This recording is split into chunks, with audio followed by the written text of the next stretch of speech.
Iyi radiyo mwumva ni radiyo inkingi y'amahoro, ijwi riharanira ukwishyira ukizana kwa buri munyarwanda.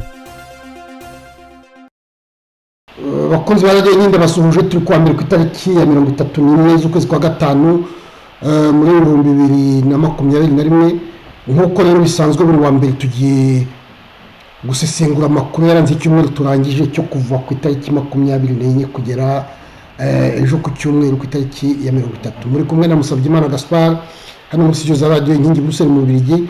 Aya makuru ndi buyafatanye na Michel Niyibizi, ndi buhamagare mu gice cya kabiri. Reka rero dutangire ngira ngo ikintu cyaranze iki cyumweru turangije ni uruzinduko Emmanuel Macron yagiriye mu Rwanda ku matariki ya 27 na 28 z'uku kwezi. Urwo ruzinduko rero ibinyamakuru byinshi byaruvuzeho, nibyo tugiye kureba, ari abarwemeye ari abatararwemeye, abaruvuze neza n'abaruvuze nabi, mbese byose byabaye. Reka turebe uko byagiye bigenda n'ibinyamakuru cyo byagiye bivugaho.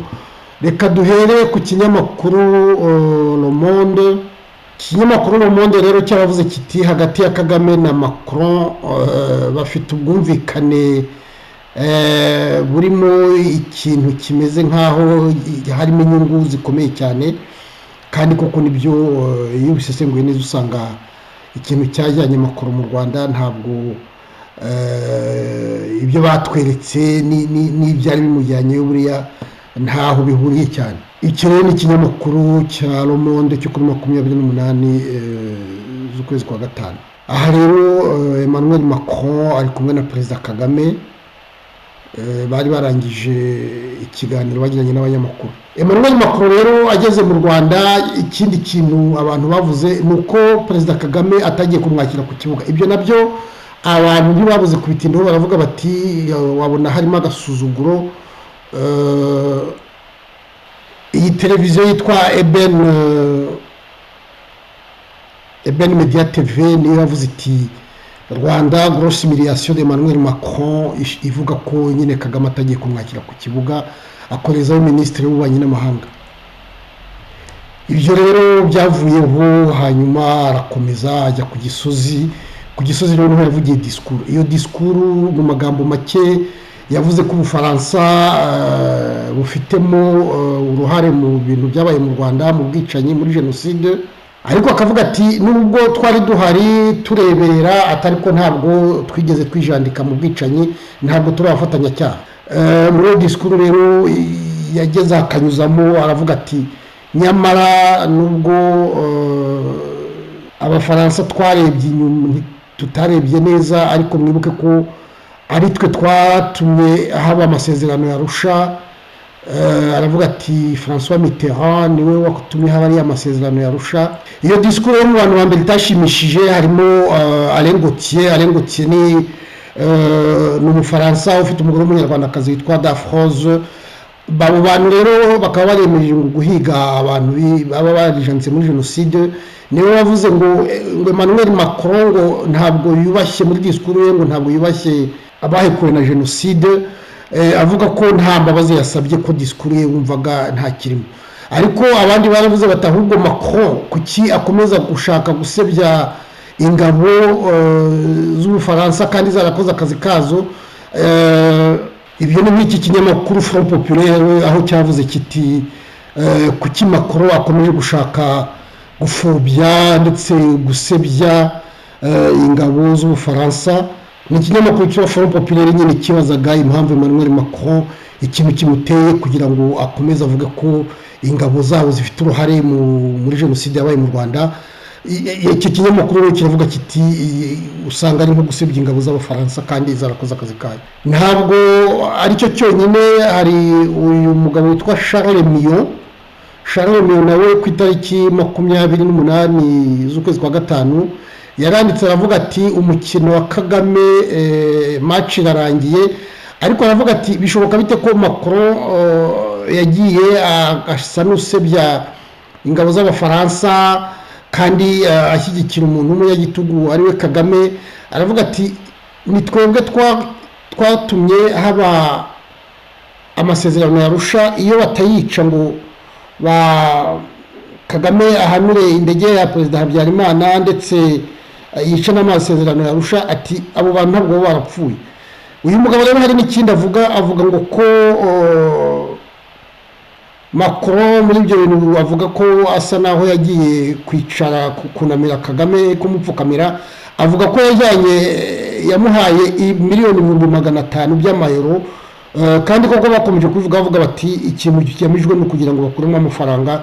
Urumva rero uyu mugabo witwa Charles Miyo ni umuntu wahoze ngo ari ministre w'ingabo, avuga rero ko Kagame rwose hariya yagitsinze kubera ko yakoze nk'abantu bafite ubunararibonye.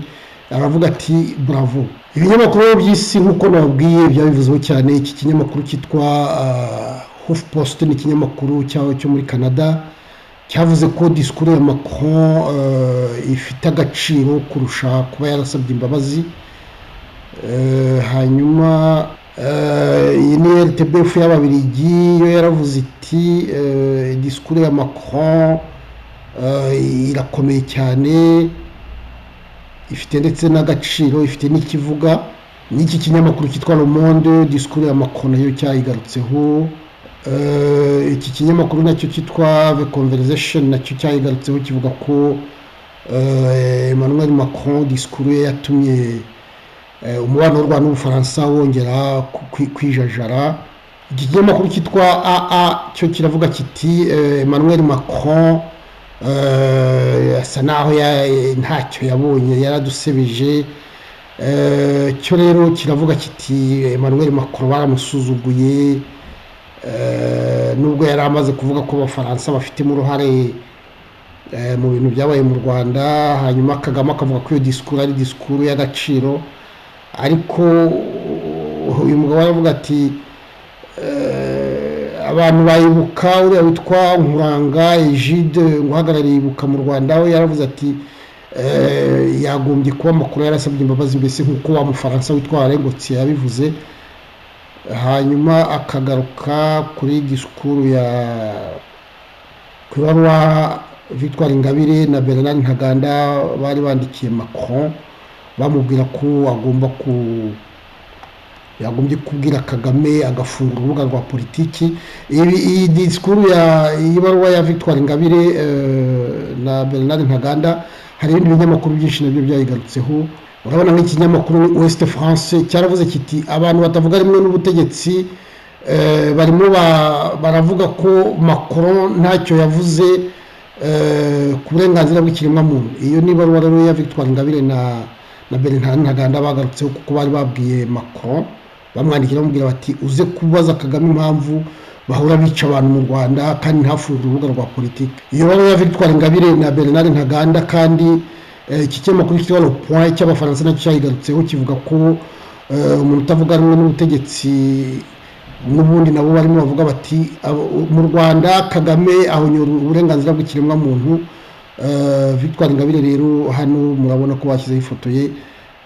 Ikinyamakuru Le Point cyabyanditse ku itariki 27 z'ukwezi kwa gatanu. Ntabwo aricyo cyonyine, iki kinyamakuru cyitwa La Croix nacyo cyabigarutseho.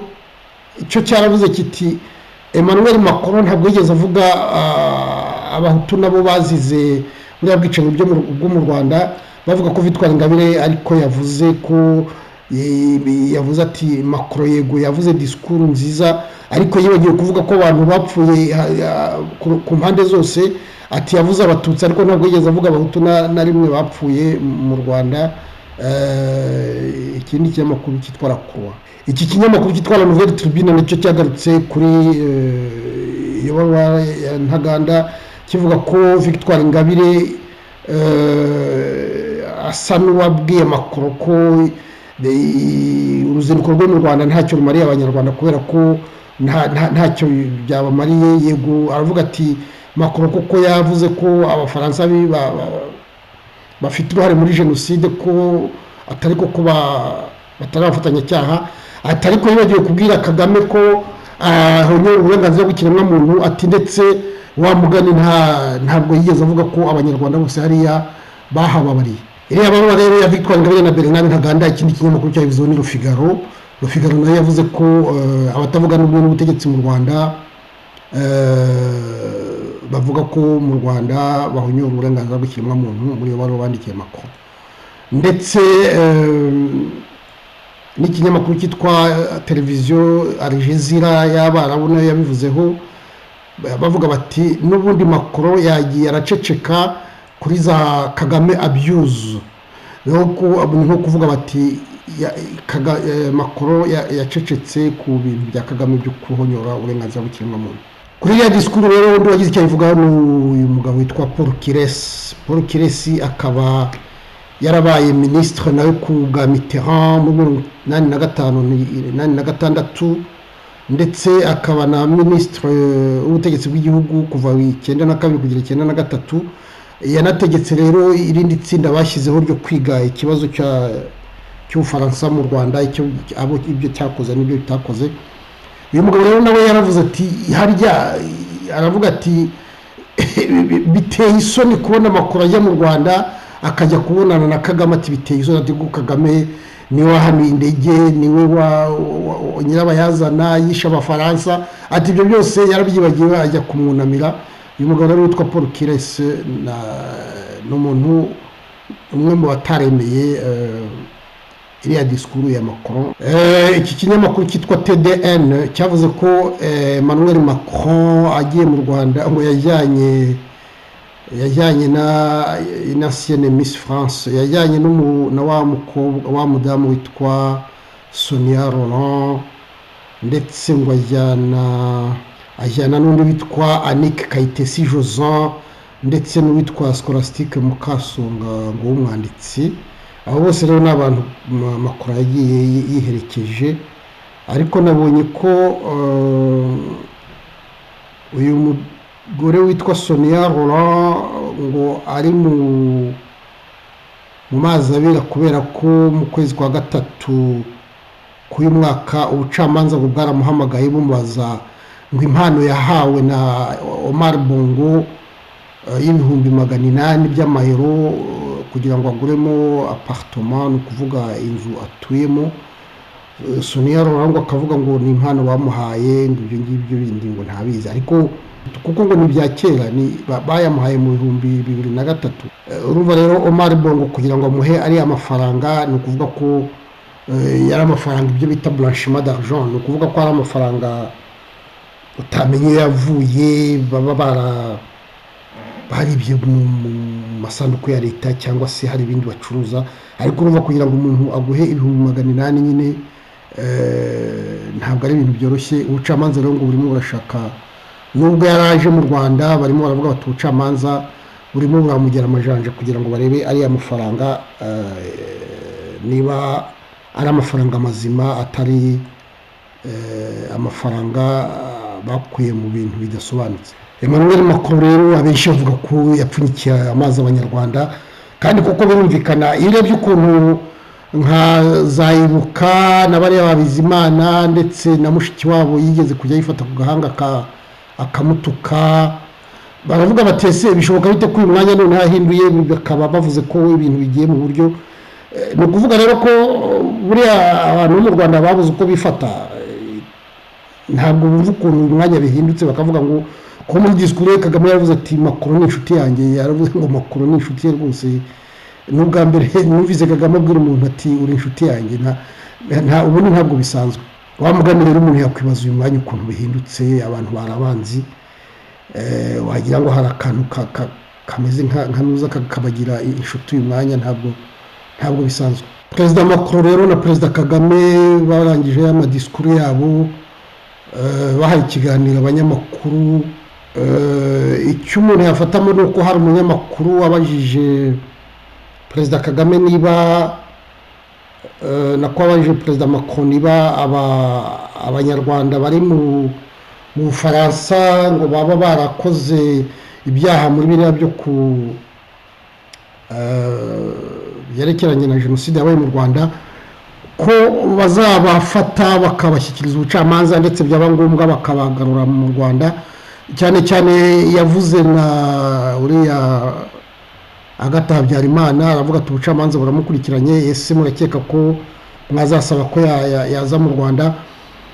Perezida Macron yaramubwiye ati ntabwo ubucamanza bwacu burigenga, atabajije niba bazafata icyo kibazo mu ntoki bakige, atari ko bibaye ngombwa bamuzana, ati nubwo amategeko agomba kuba atabyemera, atari ko bibaye ngombwa nayo tuzayahindura kugira ngo ibyo bintu bishoboke.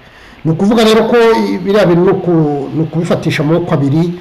Wa mugani w'Abanyarwanda w'igikenya azagwa muri ziriya nyungu zo hagati ya Macron na Kagame, kuko iyo inyungu z'ibihugu zateranye hari abaturage bahagwa, kuko umuturage ntacyo avuze iyo ukurikije inyungu z'ibihugu nyine. Ikindi rero cyaranze bariya Abafaransa bari bagiye mu Rwanda abanyamakuru benshi, ni uko bariya ba TV5 Monde ku itariki ya 29 bahaye ikiganiro, Kagame yabahaye ikiganiro.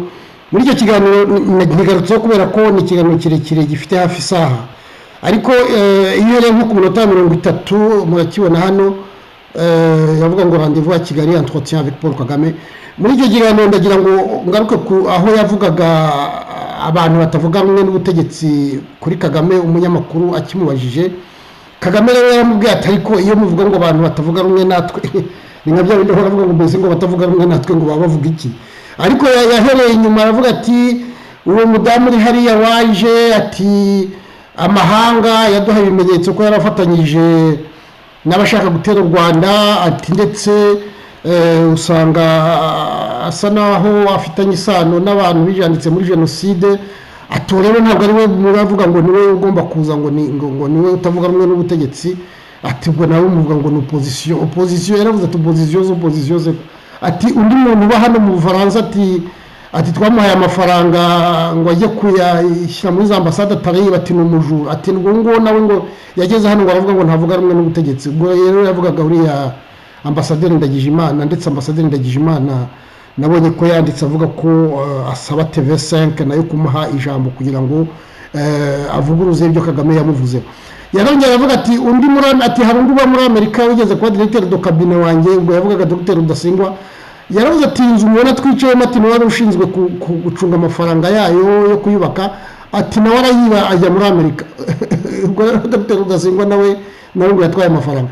Mbese muri Kagame iyo ashaka gusebya abantu batavuga rumwe nawe muri biriya bya politike, utarijanditse muri jenoside, utarijanditse muri biriya by'iterabwoba, utari abandi bita abajura, urumva mbese ntabwo ibintu biracyari kure. Ntabwo Kagame kugira ngo azafungure urubuga rwa politike biracyari kure cyane, kuko yabakurinzira ku murima abibwira bariya abanyamakuru ba TV5. Ntabwo narangiza ntababwiye iki kinyamakuru cyitwa Foreign Policy kivuga kiti the dark side of Rwanda rebuff.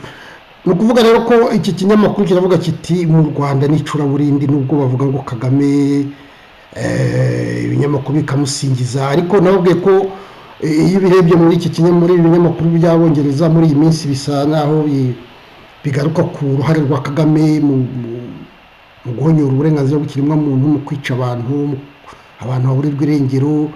Iki kinyamakuru nicyo kigarukaho, kibonye kikagaruka kuri cya gitabo cya Michael Hong nyine kivuga kiti mu Rwanda n'icuraburindi, nta majyambere ahari, n'ayo majyambere ni nka vereni, usanga vereni iri ku kintu cyanduye rwose. Ni iki kinyamakuru rero cyabigarutseho mu nyandiko ndende cyane, kivuga iki gitabo cya Michael Hong kivuga ko mu Rwanda hari icuraburindi. Reka nze ndebe Michel nawe atunyurire muri make mu makuru yadusomeye mu mibereho y'abaturage.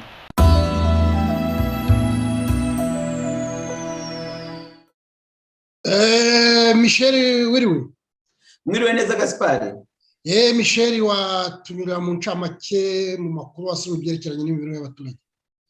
Urakoze Gaspard, ndabanza gusuhuza abateze amatwi radio Inkingi, nkabangira ngo nyine mbagezeho amakuru n'abasesenguriye ajyanye n'u Rwanda muri iki cyumweru gishize.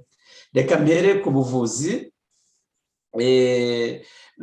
ngahera ku nkuru ya Dufitumukiza Saratire yanditse mu kinyamakuru Igihe, aho yagize ati mu gihe mu Rwanda ubuzima bukomeje kuba nk'ubwahagaze ndetse n'abantu bakaba bakomeje gucibwa amafaranga menshi kubera ngo kurenga ku mabwiriza ya covid, ngo kugeza n'aho bagurishije ibyabo. Minisiteri y'ubuvuzi iratangaza ko ngo kuri 26 z'ukwa gatanu umuntu wa 350 yitabye Imana azize covid. Ibi rero biragaragaza ko covid iri mu Rwanda, ariko ukuntu mu Rwanda bayifata bakayikabiriza kugeza n'aho baca amafaranga y'umurengera abaturage birababaje. Ibigo by'amavuriro y'ibanze ngo bikomeje kuba bike cyane mu Rwanda, ku buryo ngo barimo gupfunyikira amazi abaturage, bakubaka ibyiswe ngo poste de santé bitagira abakozi n'ibikoresho. Ibi rero tukaba tubisoma mu kinyamakuru Igihe mu nkuru ya Hakizimana Jean Paul. Naho Marie Claire Joyeuse mu kinyamakuru Kigali Today waratugezaho amagambo ya Ignatienne Nyirarukundo, akaba ari umunyamabanga wa leta muri Minisiteri y'Ubutegetsi bw'Igihugu, aho yagize ati mu gihe abaturage basaba gutangira igihe mituweli, bagombye guhabwa serivisi nziza igihe bagiye kwivuza. Ibi rero ngo ntabwo ariko biri. Kubona rero umuyobozi wo mu rwego rwa minisitiri avuga ko abaturage bakwa mituweli ariko ntibavurwe ku buryo bunoze, ibi biragaragaza ko nyine ubuvuzi nta kigenda mu Rwanda. Ikibazo cy'inkingo za covid nacyo gikomeje kuba ingorabahizi, kuko u Rwanda buri gihe rukoresha ngo izo ruhabwa mu mfashanyo. Nyuma ya doze 2,247 rwahawe n'umuryango w'ibihugu by'Uburayi mu rwego rwa COVAX, ngo ubu u Rwanda rwongeye gusubukura ikingirwa, nyuma yo ngo u Rwanda Macron ahaye u Rwanda inkingo zigera ku 117 nk'uko tubisoma mu kinyamakuru Bwiza.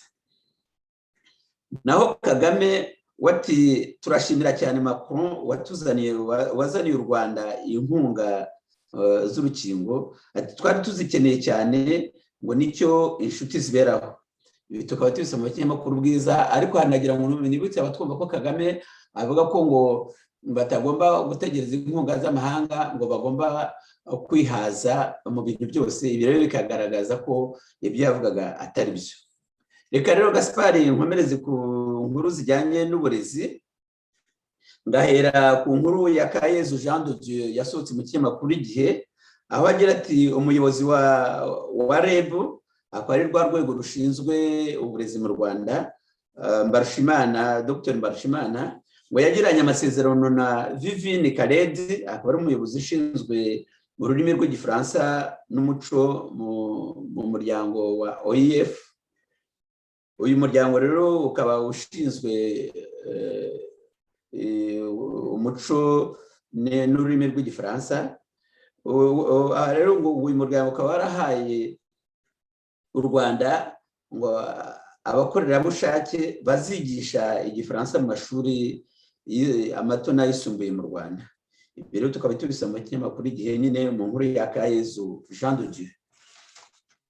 Naho Ntabarisha Jean de Dieu mu kinyamakuru Igihe wati abarimu 150 bo mu turere tw'umujyi wa Kigali ngo batashye bimyiza imoso nyuma yo kwifotozanya laptop bemerewe, ariko ngo zikasubizwa mu bubiko ngo kuko zigomba gushyirwamo porogaramu z'ibanze.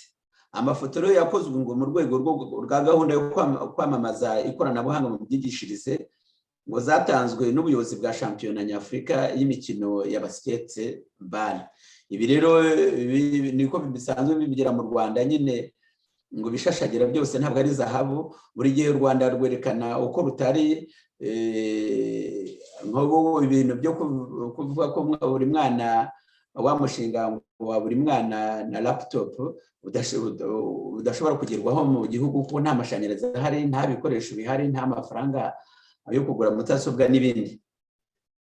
Naho Igihe cyo kiratumenyesha ko ngo abanyeshuri bashya bo muri kaminuza y'u Rwanda ngo batangiye guhugurwa ku buzima bw'imyororokere, ngo mu rwego rwo kubarinda inda zitateguwe ndetse n'indwara zandurira mu mibonano mpuzabitsina.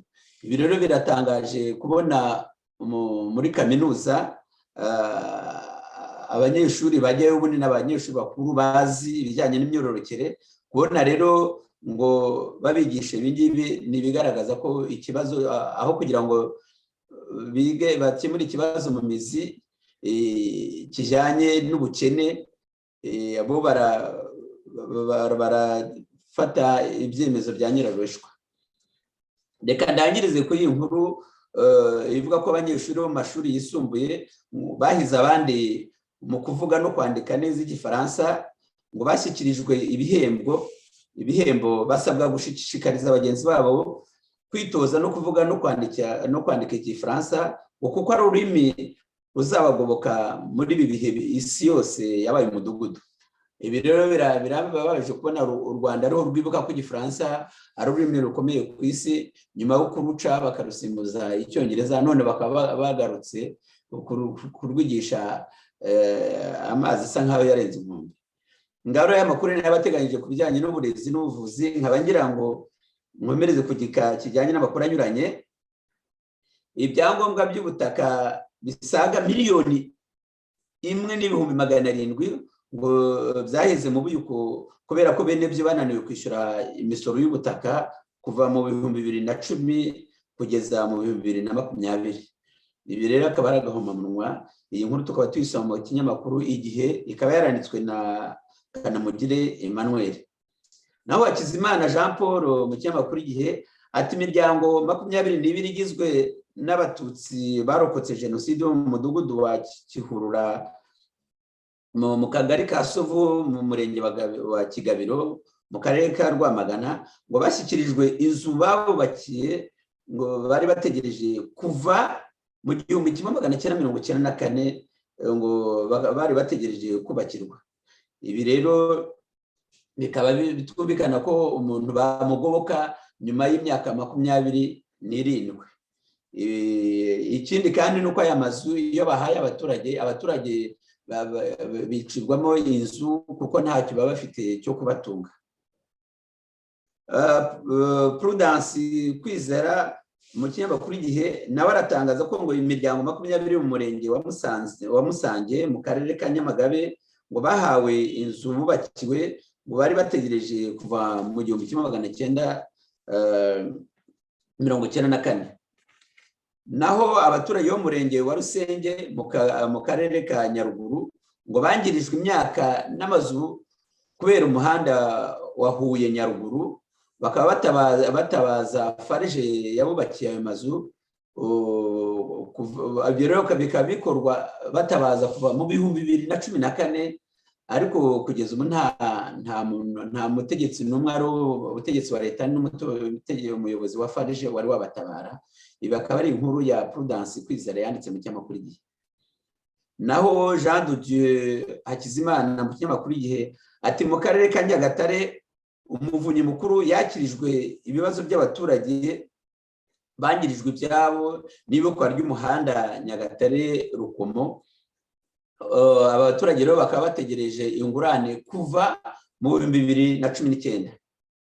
Naho umuturage wo ku Kicukiro ngo arishyuzwa miliyoni 4 y'imisoro y'ubutaka, kandi koko ngo no kubona icyarya bimugoye. Amafaranga rero bakaba barayamuciye nyuma y'uko ngo bamushyikiriza ibyangombwa by'ubutaka bwe, nk'uko tubisoma mu kinyamakuru Bwiza. Ibi rero akaba ari agahomamunwa, ari n'ibintu bibabaje. Naho Prudence Kwizera mu kinyamakuru Igihe ati ikibazo cy'abangavu baterwa inda imburagihe gikomeje gufata indi ntera mu Rwanda, ngo ku buryo buri mwaka abangavu baterwa inda z'imburagihe ngo babyara abana bangana n'abaturage batuye umurenge, ni ukuvuga abantu batarenze 20,000. Ibi rero bikaba bibabaje cyane bitewe n'inkeke, kuko aba bana baterwa inda akenshi babiterwa n'ubukene n'inzara. Naho ikibazo cy'ababyeyi n'abana bafite imirire mibi ngo gikomeje nabo byo gufata indi ntera hirya no hino mu Rwanda, ku buryo basigaye bajyanwa mu bitaro akaba ariho ngo bitabwaho nk'uko tubibwirwa na Prudence Kwizera mu kinyamakuru Igihe. Ngo kuva ikirunga cya Nyiragongo cyaruka ku itariki ya 22 z'ukwa gatanu, ngo abatuye akarere ka Rubavu bafite agahinda kuko barara hanze ku muhanda, kandi ngo bakaba barateranwe na leta nk'uko tubisoma mu kinyamakuru Igihe. Naho mu Rwanda inkoni n'ikiboko ngo birarisha mu burezi. Urugero batanga ni nko umukozi ushinzwe abanyeshuri mu kigo cya Saint André i Nyamirambo, ngo akaba yarafashwe kubera gukubita no gukomeretsa abanyeshuri babiri. Ibi tukaba tubisoma mu kinyamakuru Igihe. Ndetse no mu kagari ka Ngoma, ngo mu murenge wa Nyamiyaga mu karere ka Kamonyi, umuturage Aimable Twiringiyimana w'imyaka 30 ngo yakubiswe na daso amumena ijisho, ngo ku buryo kwa muganga barikuyemo. Ibi akaba ari inkuru tusoma mu kinyamakuru Intyoza. Naho Prudence Kwizera mu kinyamakuru Igihe ati ikibazo cy'amazi gikomeje kuba ingorabahizi mu turere twose tw'u Rwanda, ngo abaturage basaga 300 bo mu murenge wa Kivu mu karere ka Nyaruguru ngo bavoma amazi mabi mu mugezi wa Kanyaru ndetse no mu migende y'ibishanga. Ibi rero bikaba bibabaje kubona u Rwanda ruvuga ko ari Singapore ya Afurika, none n'abaturage bakaba badafite amazi meza. Naho Kagame ngo arishimira ko ngo amaze imyaka 5 ari umwe mu bayobozi ku isi bakora ubukangurambaga bwo guteza imbere no gushyigikira umugore n'umukobwa mu iterambere. Ibi tukaba tubisoma mu kinyamakuru Imvaho. Ariko umutegarugori ntabwo yateye imbere mu Rwanda, kuko iyo biba bityo Madame Victoire Ingabire Umuhoza, Adeline, Diane, Idamange, abadamu bo muri Banyahe ntabwo baba barengana. Kubera ubukene n'inzara rero, ubujura ngo bukomeje kwiyongera mu Rwanda. Urugero rutangwa n'ikinyamakuru Igihe akaba ari urwo muri kinyamakuru mu karere ka Gicumbi, hahoze ari Byumba, waho abantu 16 bafashwe kubera ubujura mu baturage. Ibi bikaba ngo biterwa n'inzara n'ubukene bwayogoje ako karere kari gasanzwe ubundi ari kimwe mu bigega by'u Rwanda.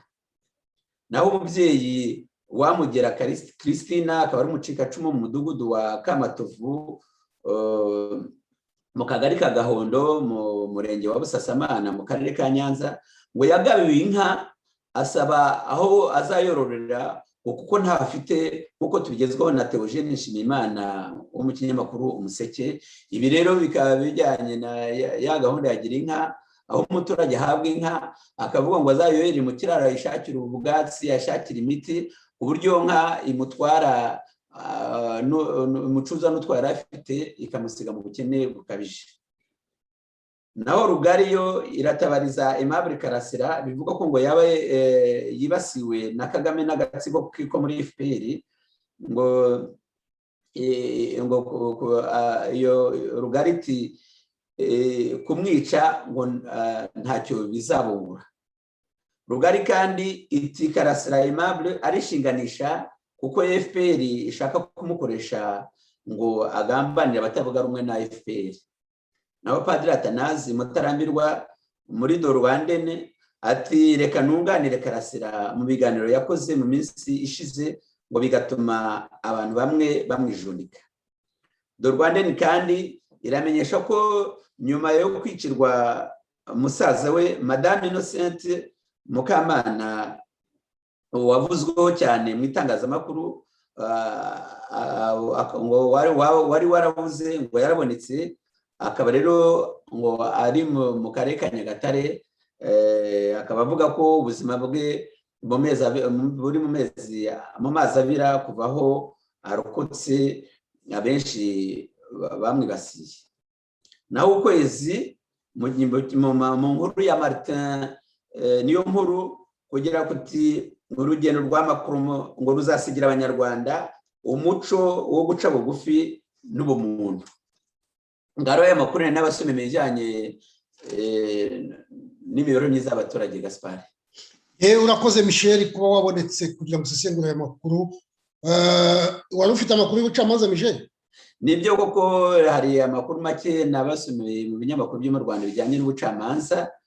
Reka mbere ku kinyamakuru Igihe cyagize kiti Emmanuel Macron yatangaje ko ngo yiteguye gukorana n'u Rwanda kugira ngo abarimo Agathe Kanziga wari umufasha wa Perezida Habyarimana ngo bafatwe. Aha rero umuntu akabikubaza abagomba gufatwa abari bo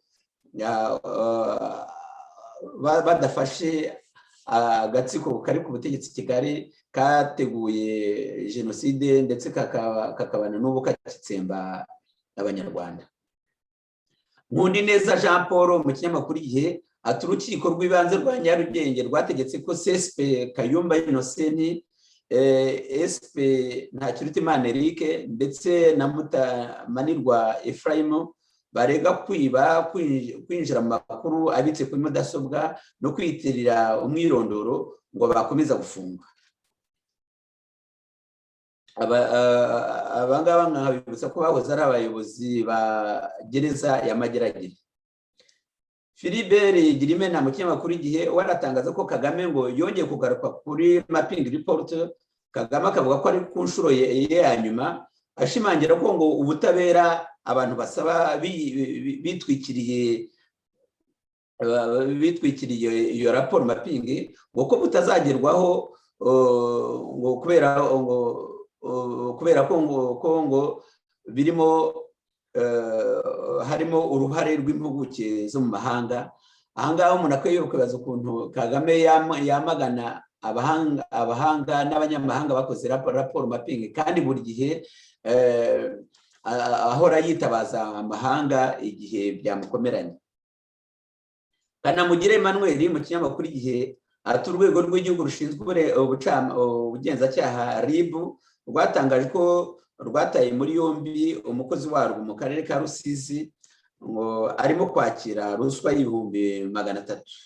Ibi rero nagira ngo nibutse batwumva ko buri gihe tugaruka kuri iki kibazo cya ruswa cyamunze ubucamanza, kikaba kinavugwa mu nzego z'ibanze ndetse no mu gipolisi. Martin Niyonkuru mu kinyamakuru nawe yagarutse ku bijyanye na ruswa aho agira ati urwego rw'igihugu rw'ubucamanza rw'ubugenzacyaha RIB ngo ruratangaza ko rwataye muri yombi umucamanza mu rukiko rw'ibanze rw'akarere ka Nyamagabe Nyaminani Daniel ukurikiranyweho kwaka no kwakira ruswa. Naho do Rwanda niyo iragaruka ngo kubatijiste no kuvuga abanyuru bakoraga imirimo y'isimburagifungo ibihumbi 27 ngo baburiwe irengero cyangwa se bakaba barishwe. Do Rwanda rero igashinja Colonel Musitu Charles kuba ari we wabarimbuye.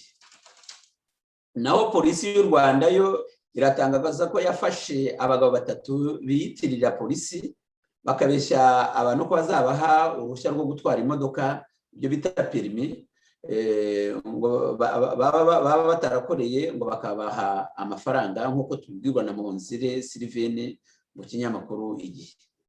Naho Rugarinete yo ituwitwa cyangwa wiyita Imanzi Sudi Fahadi ngo ari mu maboko y'ubutabera ashinjwa icyaha cy'inyandiko mpimbano ngo kandi ntabwo ari bwo bwa mbere. Reka ndangirize rero ku iyi nkuru ya Do Rwanda itangaza ko ngo umugore wa Viateur Mitsindo wafashwe akaburirwa irengero nyuma akaza kuboneka afungiye mu kasho ya Kacyiru, none ngo ubunguba akaba afungiye Mageregere. Uwo mudamu rero arasaba ko umugabo we uzira ubusa n'akagambane yarekurwa cyangwa se akaburanishwa. Ngarura amakuru n'abasomeye mu bijyanye n'imibereho myiza y'abaturage n'ubucamanza makuru yaranze u Rwanda mu cyumweru gishize. Gaspard, yewe urakoze Michel rero kuba wabonetse ukongera gusesengura aya makuru. Abari badukurikiye mwese ndabashimiye, shimira Michel kuba dufashije kuvuga aya makuru. Ngaho rero Michel, mwirirwe neza Gaspard.